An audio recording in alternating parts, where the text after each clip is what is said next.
Bonjour, le thème de la prédication aujourd'hui est « N'aie pas peur ». Je vais vous lire 3 textes, un de l'Ancien Testament et 2 dans le Nouveau Testament. Je ne vais pas vous lire les textes à la suite l'un de l'autre, mais je vais vous lire un texte, vous donner l'explication, et puis un autre, ainsi de suite. Le premier texte donc est dans 1 Roi 19, versets 1 à 5. Le roi Akab raconta à Jézabel, sa femme, tout ce qu'Élie avait fait, et comment il avait mis à mort tous les prophètes de Baal. Jézabel envoya alors un messager pour avertir Élie en ces termes. « Si demain, à pareille heure, je ne t'ai pas traité comme tu as traité ces prophètes, que les dieux m'infligent la plus terrible des punitions. » Élie prit peur et s'enfuit. Il s'enfuit pour sauver sa vie. Il se rendit à Beersheba dans le pays de Juda. Là, il laissa son serviteur, puis il marcha pendant une journée dans le désert et alla s'asseoir sous un arbuste, un genêt. Il souhaitait mourir et dit « Maintenant, Seigneur, j'en ai assez. Reprends ma vie, car je ne vaux pas mieux que mes ancêtres. » Puis il se coucha et s'endormit sous le genêt. Mais un ange vint le toucher et lui dit « Lève-toi et mange. » Premier texte. Le premier texte, donc, se passe avec Élie et nous explique que la reine Jézabel, l'épouse du roi Akab, veut tuer Élie. Car Élie a fait mourir 400 prophètes de Baal. Et notons donc que la reine Jézabel, c'est une adoratrice de Baal. Et donc, Élie a fait mourir ces 400 prophètes, mais pas seulement. Élie a voulu montrer à tout le peuple, et aussi aux 400 prophètes de Baal, que le vrai Dieu, c'est le Dieu qu'il sert. Et donc, il a fait un sacrifice au Dieu d'Abraham, d'Isaac et de Jacob, et il n'y a pas mis le feu, il y a mis de l'eau, afin que l'on ne puisse pas dire que si le feu prend, c'est parce que les branches étaient sèches. Il a arrosé copieusement d'eau le sacrifice, et le Seigneur a honoré ce sacrifice, le feu a pris, et ce sacrifice a été honoré par le Seigneur. Quant à celui qui a offert les prophètes de Baal, parce que les prophètes de Baal en ont offert eux aussi un, eh bien ce sacrifice n'a jamais été consumé par le feu. Alors qu'ils ont prié des heures, ils ont fait beaucoup d'imprécations, mais rien ne s'est passé. Ainsi, le peuple d'Israël s'est rendu compte que le vrai Dieu, c'était le Dieu d'Élie. C'est ensuite qu'Élie a fait tuer ces 400 prophètes de Baal. Et Jézabel, donc, était très, très en colère. La colère d'une seule femme, Jézabel, va provoquer chez Élie une réaction forte, une réaction de peur. Et Élie, parce que Élie connaît très bien Jézabel, il sait de quoi elle est capable, il sait qu'elle a déjà fait mourir beaucoup de prophètes. Il va donc avoir une réaction de fuite. Il va fuir et puis à un moment donné, il va laisser son serviteur et il va se retrouver seul face à cette peur de mourir. Et ce qui est la réaction d'Élie, en fait, c'est que cette peur provoque la fuite et aussi une dépression. Il est abattu, dépressif. Et même, il désire la mort, il le dit. Il désire la... Et pourtant, il vient de remporter 2 victoires, 2 grandes victoires. Mais il semble avoir oublié à ce moment-là que Dieu pouvait lui venir en aide. Mais non, lui, il déprime et il souhaite la mort. Le second passage sera dans Marc 4, versets 35 à 41. Marc 4, donc 35 à 41. Le soir de ce même jour, Jésus dit à ses disciples, « Passons de l'autre côté du lac. » Ils quittèrent donc la foule. Les disciples emmenèrent Jésus dans la barque où il se trouvait encore. D'autres barques étaient près de lui.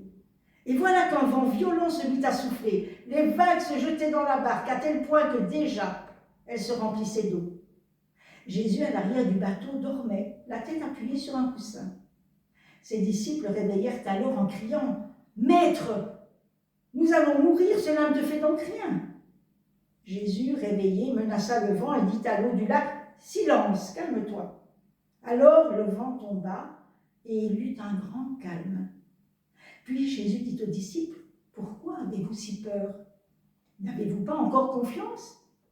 Mais ils éprouvèrent une grande frayeur et se dirent les uns aux autres, « Qui est donc cet homme pour que même les vents et les flots lui obéissent. Jésus avait enseigné toute la journée. Il avait été dans la foule et il avait envie de passer à l'autre bord. Il était fatigué. Il s'endort dans la barque, calmement. Or, une tempête se lève. Cette tempête semble très violente parce que les disciples sont parmi eux. Il y a des pêcheurs, ce sont des gens qui ont l'habitude de traverser le lac en barque. Et donc, ils n'ont pas peur de traverser le lac en barque normalement. Mais à mon avis, cette tempête était particulièrement violente. Et donc, ils ont peur. Ils commencent à se battre avec leur propre force, peut-être à écoper la barque avec un seau. Mais à un moment donné, la tempête est beaucoup trop forte et ils ont peur. Ils se disent, on va mourir. Ils se disent, on va mourir. Et là, ils appellent Jésus. Et Jésus leur dit, mais vous n'avez pas plus de foi que ça? Contrairement à Élie, on voit que ici, les disciples, Élie qui en avait, lui, assez de se battre, qui avait même souhaité la mort. Ici, les disciples, on voit qu'ils ont peur, mais qu'ils veulent rester en vie. Ils ne veulent pas mourir. Ils se sont battus comme ils ont pu. Mais la tempête les dépasse. Ils sont impuissants et réveillent Jésus. Et ils proclament quelque chose, une affirmation, une proclamation. Maître, nous allons mourir. Ils disent qu'ils vont mourir. Ils ne posent même pas la question. Ils n'ont plus aucun espoir de rester en vie. Ils se voient déjà morts. Leur foi est aussi mince qu'un cheveu à ce moment-là. Pourtant, Jésus leur avait dit, passons de l'autre rive. Peut-être auraient-ils pu croire que Jésus était le garant de leur sécurité, même si Jésus dormait. Mais non, ça n'a pas été le cas. Qu'en est-il du texte de Matthieu 26 maintenant? Matthieu 26, versets 69 à 75. Pierre était assis dehors dans la cour. Une servante s'approcha de lui et lui dit, « Toi aussi tu étais avec Jésus, cet homme de Galilée. » Mais il le nia, devant tout le monde en déclarant, « Je ne sais pas ce que tu veux dire. » Puis il s'en alla vers la porte de la cour. Une autre servante le vit et dit, « Ceux qui étaient là, celui-ci était avec Jésus de Nazareth. » Et Pierre le nia de nouveau en déclarant, « Je jure, je ne connais pas cet homme. » Peu après, ceux qui étaient là s'approchèrent de Pierre et lui dirent, « Certainement, tu étais l'un d'eux. Ton accent révèle d'où tu viens. » Alors Pierre s'écria, « Que Dieu me punisse si je mens. Je le jure, je ne connais pas cet homme. » À ce moment même, le coq chanta. Et Pierre se rappela de ce que Jésus lui avait dit. « Avant que le coq chante, tu auras prétendu 3 fois ne pas me connaître. » Il sortit et pleura amèrement. Qu'en est-il de Pierre maintenant? Jésus a été arrêté depuis peu et Pierre est assis dans la cour, peut-être en attendant de voir un peu les nouvelles, et il est reconnu par plusieurs personnes, comme étant un proche de Jésus. Mais Pierre va prétendre 3 fois qu'il ne connaît pas Jésus, car Pierre a peur. Peu avant, Pierre avait dit à Jésus, « Je ne prétendrai jamais que je ne te connais pas, même si je dois mourir avec toi. » Et tous les disciples dirent la même chose à Jésus. La réaction de Pierre, Pierre a tellement peur qu'il renie Jésus. Et 3 fois, il ne prétend ne pas connaître Jésus. Et là, il s'agit d'une réaction de retrait, de fuite, en restant toujours dans la cour physiquement. Il fuit. À ce moment-là, sa foi est bien faible. Et si on regarde, il y a vraiment une progression dans sa façon d'affirmer qu'il ne connaît pas Jésus. Il commence à dire, je ne sais pas ce que tu veux dire, en disant, voilà, je ne sais pas pourquoi tu dis ça, je ne sais pas ce que tu veux dire. La 2e fois, il dit, je jure que je ne connais pas cet homme. Et la 3e fois, que Dieu me punisse si je mens. Je le jure, je ne connais pas cet homme. Il affirme avec poids qu'il ne connaît pas Jésus. Dans ces 3 récits, on constate que Élie, les disciples dans la barque et Pierre ont tous réagi, dirigés par ce sentiment de peur. Mais il y a une histoire que vous connaissez tous depuis l'enfance et qui nous a tous marqués, je crois, et qui va prendre le contre-pied de ces histoires-là, de ces récits. C'est le récit de David avec Goliath. David, c'est un jeune berger, et dont le père lui demande d'aller à la rencontre de ses frères qui sont sur le champ de bataille. Les frères de David sont des soldats. Ce sont les soldats du roi Saül. Depuis longtemps, il y a un géant, Goliath, qui est un Philistin, et qui terrorise tous les soldats de Saül. Il les défie chaque jour, mais aucun soldat n'ose venir. David, lui, va dire à Saül que personne ne se décourage à cause de ce Philistin. Ton serviteur ira se battre avec lui. Car, explique David, il a déjà tué un ou plusieurs ours, un lion ou plusieurs, je ne sais pas, pour arracher les brebis de la gueule de l'animal. Et parce que Dieu était avec lui. Et donc, ce géant ne lui fait pas peur, car David sait que l'Éternel, qui l'a délivré de la griffe du lion ou des lions et de la patte de l'ours, le délivrera de ce géant. David donc va compter uniquement sur le Seigneur pour vaincre Goliath.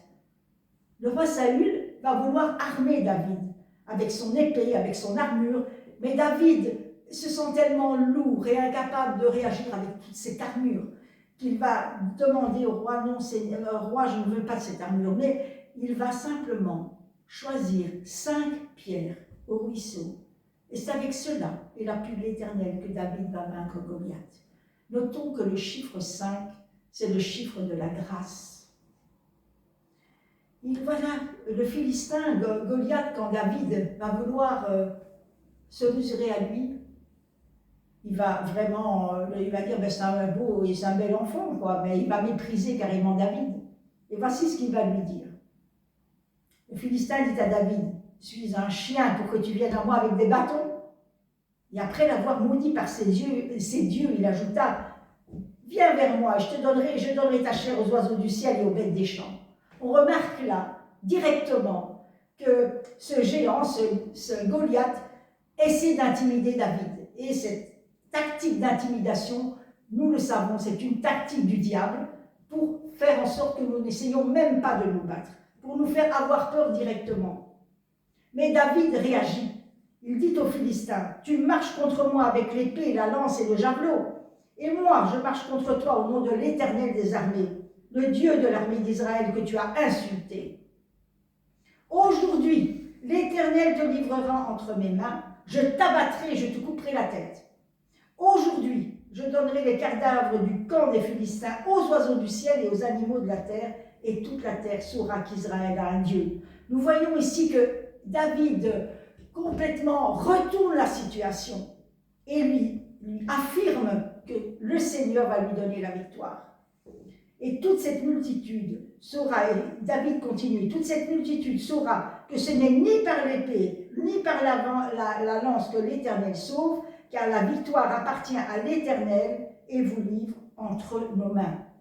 Voilà une affirmation claire et nette de David envers Goliath. Ensuite, David avance vers Goliath et il prend sa fronde, il lance la pierre et touche Goliath au front. Et lorsqu'il voit que Goliath a la figure par terre, il est par terre, voici ce qu'il fait. Il courut, s'arrêta près du Philistin, donc Goliath, se saisit de son épée qu'il tira hors du fourreau, le tua et lui coupa la tête. Les Philistins, voyant que leur héros était mort, prirent la fuite. Ici, on peut constater que ce qu'il y a d'incroyable, c'est que David va prendre, le Philistin va se faire tuer avec sa propre épée. David va prendre la propre épée du Philistin et va le tuer avec. Deuxième chose intéressante à savoir pour le combat spirituel, les Philistins, voyant que leur héros était mort, prirent la fuite. Eh bien, on nous dit aussi dans le combat spirituel qu'il faut d'abord lier l'homme fort et les autres partent après. David n'était pas un surhomme. Il n'était pas un soldat non plus. Et pourtant, ce géant qui effrayait tous les soldats de Saül, David ne le craignait pas. Le sentiment de peur ne parvenait pas à l'atteindre. Oui, David risquait la mort. Mais son cœur était tellement tout entier tourné vers Dieu que c'est la foi, la paix, la confiance qui régnait en lui et non la peur. Ce sont ces sentiments-là qui étaient les plus puissants en lui. Si on pose la même question pour David que pour Pierre, les disciples, Élie, est-ce qu'il y avait pour David un danger de mort? Ben oui, évidemment qu'il y avait un danger de mort. Mais lui ne s'arrêtait pas à cela. David, lui, est certain d'abattre Goliath, car David connaît son Dieu et lui fait entièrement confiance. Il se souvient de toutes les fois où Dieu l'a arraché au danger, et les paroles de David sont des paroles de foi, de victoire. David a reçu ce qu'il a proclamé. Il a proclamé la victoire de Dieu sur Goliath, et il a reçu cette victoire. Dieu lui a donné la victoire. Évidemment, c'est avant tout la victoire de Dieu, mais c'est ensuite la victoire de David. On va voir aussi comment le Seigneur intervient pour chacun de ces cas qu'on a cités. Pour Élie, qui avait peur, qui était en dépression, qui voulait même mourir, le Seigneur va envoyer un ange à Élie. Alors qu'Élie était complètement découragé, espérant la mort, seul dans le désert, l'ange va lui donner une galette et de l'eau. Il va vouloir se rendormir, Élie, mais l'ange va lui dire « Non, non, non, lève-toi et vas-y, marche ». Et Élie va marcher pendant 40 jours jusqu'au mont Sinaï. Oui, ce qui s'est passé donc, c'est que le Seigneur a sauvé Élie, il lui a sauvé la vie, il l'a relevé avec cet ange et avec ce qu'il a mangé, et il lui a ensuite accordé sa confiance, car il lui a accordé une nouvelle mission par la suite. Pour les disciples dans la barque, Jésus a parlé au vent, au flot, à la tempête, et la tempête s'est calmée. Les disciples ont été sauvés. Jésus a continué à enseigner. Il les a continués. Il n'a pas dit « Bon, vous avez eu peur, moi je ne m'occupe plus de vous ». Non, il a continué à les enseigner. Et Dieu leur a confié une mission tellement importante de faire de toutes les nations des disciples, en commençant par Jérusalem, la Judée et jusqu'aux extrémités de la terre. Et ces disciples ont accompli leur mission jusqu'au bout. La parole est parvenue jusqu'à nous aujourd'hui. En ce qui concerne Pierre, eh bien Pierre a beaucoup pleuré d'avoir renié Jésus. Il a demandé pardon à Jésus et il s'est repenti. Jésus l'a pardonné. Et Jésus lui a confié la précieuse mission de paître ses brebis.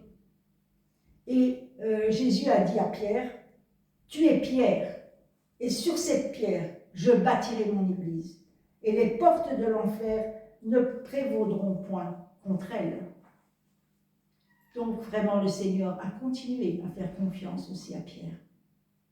Dieu a donné à David la victoire sur Goliath. Le roi Saül lui a ensuite accordé la main de sa fille Michal, suite à cela, à cette victoire. Le Seigneur, évidemment, a élevé David, qui était un simple berger dont on ne tenait aucun cas. Il l'a élevé au rang de roi.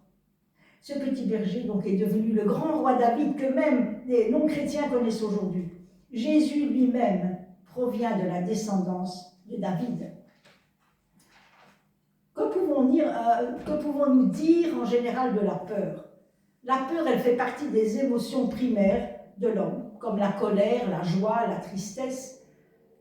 Et la peur peut nous amener à des comportements automatiques, comme l'attaque, la fuite, la sidération, l'impossibilité de réagir, les pensées confuses, les faux raisonnements, du découragement, la dépression, et même parfois, ça va jusqu'à la mort. Il y en a qui sont morts de peur. À cause de la peur, on peut avoir des réactions très inadéquates par rapport à la situation qu'on vit. Comme le dicton populaire le dit de la colère est mauvaise conseillère, on peut dire que la peur aussi est mauvaise conseillère. La peur nous manipule, la peur nous asservit. La peur ne vient pas de Dieu, elle est liée à un sentiment de rejet. Dieu, je n'intéresse pas Dieu, j'ai trop péché pour que Dieu m'aime. Dieu a tellement d'autres choses à se préoccuper que de s'occuper de ma petite personne. Vraiment, on ne prend pas Dieu comme un père qui nous aime, mais comme un Dieu qui est tout en haut et qui a autre chose à faire que de s'occuper de nous. Ça, c'est une arme du diable contre nous. Ce sont des pensées de démons qui nous assaillent pour mieux nous asservir, pour nous démoraliser, pour nous éloigner de l'amour de Dieu, et si possible, pour qu'on ne serve plus Dieu, et parfois même pour nous amener jusqu'au suicide. Cette peur nous conduit à mettre notre foi en ce qui pourrait arriver. Et notre imagination le sait, elle est très forte pour ça, pour nous mener très loin dans nos pensées, de ce qui pourrait éventuellement arriver. Mais ce qui pourrait arriver n'est pas encore arrivé. Il y a donc toujours une intervention possible du Seigneur dans notre situation. Croyons-le fermement. La Bible nous dit « Ne vous inquiétez de rien » dans Philippiens 4. Mais en toute chose, faites connaître vos besoins à Dieu avec des prières, des supplications, des actions de grâce. Et la paix de Dieu qui surpasse toute intelligence gardera vos cœurs et vos pensées en Jésus-Christ. Gardez nos cœurs et nos pensées en Jésus-Christ. Voilà ce qui est important. La peur peut de temps en temps quand même être utile parce qu'elle fait, grâce à une certaine peur, à une certaine crainte, on va respecter des consignes de sécurité, on sera prudent, on ne va pas traverser la rue sans regarder à droite et à gauche, on sera prévoyant. On peut se demander aussi la peur, quelle est son origine de la peur dans l'être humain?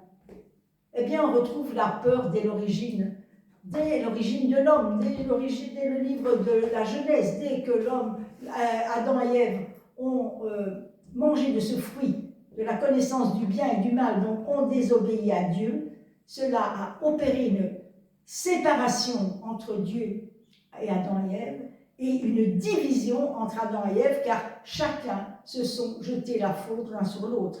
Ils ont été divisés.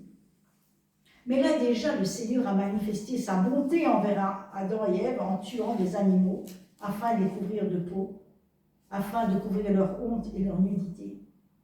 Donc on voit ici que la peur, c'était la conséquence du péché. Quand Dieu a cherché Adam et Ève dans le jardin, ils se sont cachés, ils ont eu peur, ils l'ont dit, on a eu peur. La peur est la conséquence du péché. On peut, dans l'Ancien Testament, dans le Nouveau, mais on peut citer quand même quelques personnages qui ont eu peur, et je ne vais pas être exhaustive dans ma liste, je vais juste en citer quelques exemples. On peut penser par exemple à Abraham, ce grand homme, ce père de la foi, qui va dire au roi des Philistins, Abimelech, eh bien Sarah, c'est ma sœur, c'est pas mon épouse, non, c'est ma sœur, parce qu'Abraham avait juste peur qu'Abimelech le fasse tuer pour lui prendre sa femme. Mais comme David avait fait d'ailleurs avec Uri.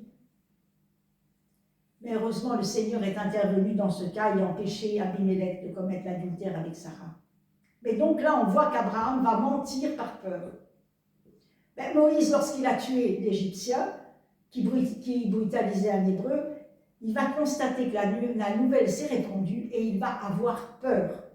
Il aura peur et donc il va se sauver. Lui, ce sera la fuite. Celui d'avant, c'était le mensonge, lui, c'est la fuite, et il va fuir dans le désert, il va rester 40 ans dans le désert, et 40 ans plus tard, le Seigneur va lui demander de conduire son peuple dans le désert. Et la reine Esther, pour sauver le peuple juif, elle va devoir se présenter devant son époux, le roi, sans y avoir été invitée, et pour cela, elle risquait la mort. Mais elle va accepter cependant le défi, malgré la peur, parce qu'elle avait peur. Mais elle a été prudente à une condition, que toute la ville de Suse fasse 3 jours de jeûne, et elle-même, ses servantes aussi feront ces 3 jours de jeûne. Et le Seigneur va honorer son courage. Le peuple juif qui aurait dû être exterminé sera, grâce à son courage, épargné. Et puis on ne peut pas ignorer cet exemple de Daniel et ses compagnons qui sont restés fidèles à l'Éternel, qui n'ont refusé de se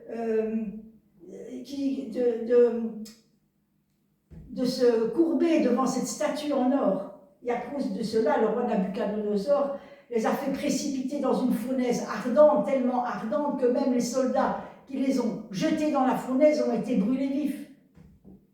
Et pourtant, ils sont sortis indemnes et vivants. Le Seigneur les a lui-même protégés dans cette fournaise. Ils sont sortis indemnes.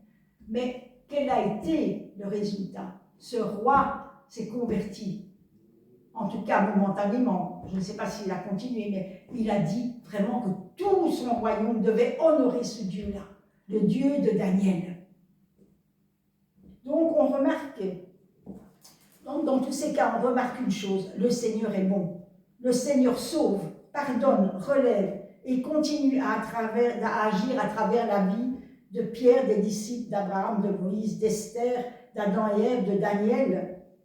Et ici, on remarque que ceux qui ont osé s'opposer pour prendre le parti de Dieu face à l'ennemi ont tous été secourus par le Seigneur. Je ne m'étais jamais rendu compte de cela avant, et cela me touche. Tous, ils ont été secourus par le Seigneur. Il y a un psychologue chrétien qu'on appelle Edward Welch, oui, qui dit « Les peurs n'ont qu'une vision partielle des choses. Elles perçoivent que l'on pourrait perdre quelque chose à quoi nous tenons. La notion de perte est ce qui motive notre peur. Comment réagir alors? Eh bien, nous devons savoir que la peur, déjà, c'est une tactique de l'ennemi, du diable, pour nous faire tomber, pour nous éloigner de Dieu, pour nous décourager. Nous devons accepter que nous pourrions perdre. Nous devons accepter donc de perdre ce à quoi nous tenons et lâcher prise, faire confiance au Seigneur. Nous devrions aussi croire et proclamer la parole de vérité. Avoir une intelligence renouvelée, fondée sur la parole de Dieu. Renoncer à notre logique et à notre ressenti, à ce que nous voyons, à ce que nous ressentons. Car, par exemple, les disciples ont vu que les vagues devenaient de plus en plus importantes, que la barque se remplissait d'eau. Ils se sont fiés à ce qu'ils ont vu. Se libérer de notre ego et offrir nos vies à Dieu, quoi qu'il nous arrive.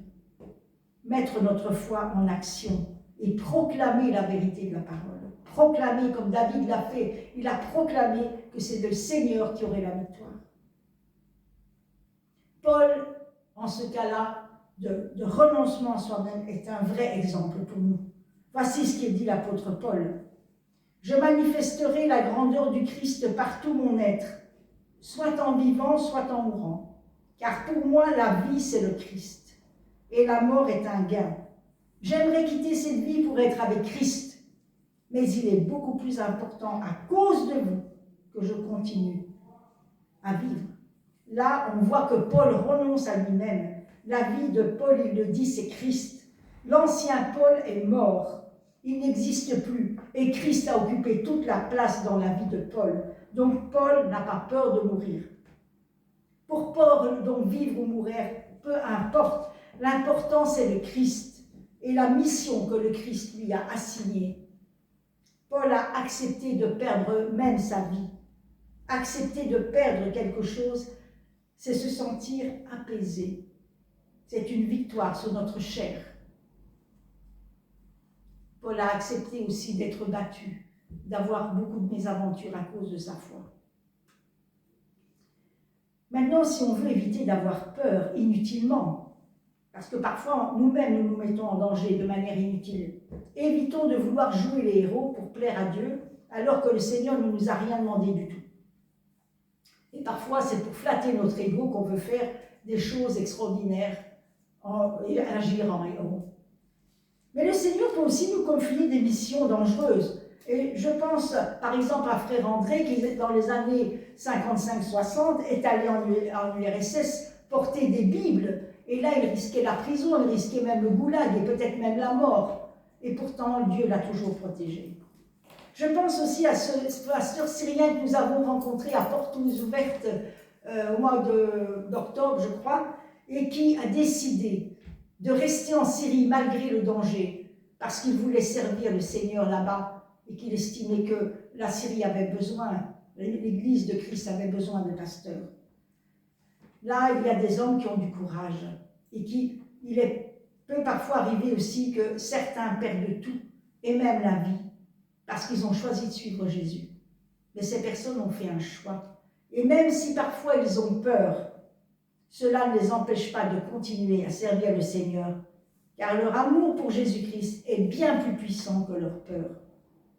L'amour de Dieu, la foi inébranlable à sa parole, ne nous empêche pas d'éprouver de la peur, mais nous encourage à continuer à le servir malgré nos peurs.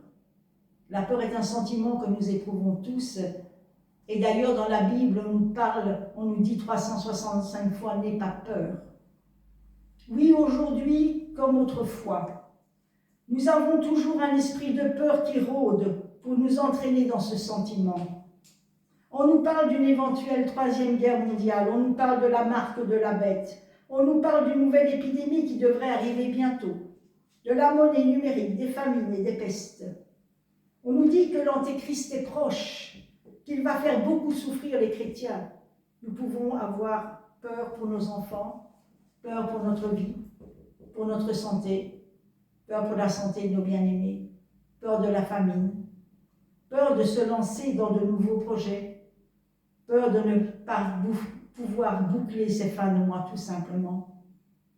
Il y a une multitude de peurs et c'est impossible de toutes les énumérer. Mais sachons que la tactique du diable est de mettre en nous des tas de faux raisonnements basés sur le mensonge pour que nous ayons peur. Mais n'oublions pas, Dieu est notre secours dans la détresse. Nous sommes ses enfants, nous sommes les enfants de Dieu et nous ne sommes pas des orphelins. N'ayons pas une mentalité d'orphelin. Nous avons un Dieu qui est bon, ses promesses sont véritables.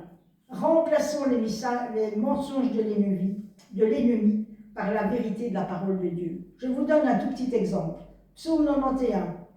Que 1000 tombent à ton côté et 10 000 à ta droite, tu ne seras pas atteint. Deuxième exemple du psaume 91. Les anges te porteront sur leurs mains, de peur que ton pied ne heurte contre une pierre. Croyez-vous que c'est vrai pour votre vie? Croyez-le, car si vous le croyez, c'est la foi qui va se mettre en action et Dieu va agir. Dieu va envoyer ses anges pour faire en sorte qu'ils vous portent. Le Seigneur veille sur nous à chaque instant. Voilà pourquoi nous sommes tous en vie aujourd'hui. Si tout le monde est là aujourd'hui, c'est parce que vous êtes en vie. Pour terminer, écoutons et retenons, mangeons et digérons ces paroles qui sont à la fois une exhortation et une promesse. Ésaïe 41, 10. Ne crains point, car je suis avec toi. Ne sois pas inquiet, car moi, je suis ton Dieu. Je te fortifierai. Oui, je t'aiderai. Oui, je te soutiendrai par la droite de ma justice.